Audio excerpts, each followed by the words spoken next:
Hello বন্ধুগণ, আজকে আমার বার্থডে আর আমার বরের কাণ্ড দেখো। আমি ঘুমাচ্ছিলাম, এখন ঘুম থেকে আমাকে তুলে এই সমস্ত করেছে। ওরা সবাই মিলে প্ল্যান করে, আর একটা বৌদি আমার জন্য জেগে জেগে সে ঘুমিয়ে গেছে, আসতে পারেনি।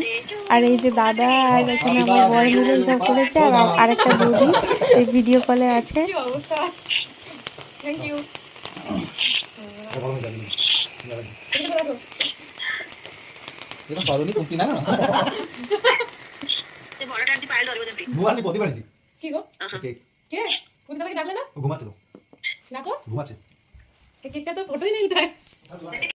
তো এই হচ্ছে আমাদের রিঙ্কি বৌদি যে ভিডিও কলে আমাকে উইশ করছে।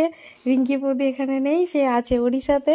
সে খুব তাড়াতাড়ি চলে আসবে। আর আজকে আমার দিনটাকে এত সুন্দর করে তোলার জন্য থ্যাংক ইউ আমার বরকে, আর আমাদের দাদা বৌদিদের সবাইকে অনেক অনেক থ্যাংক ইউ। তো টাটা, চলো আজকের মতো।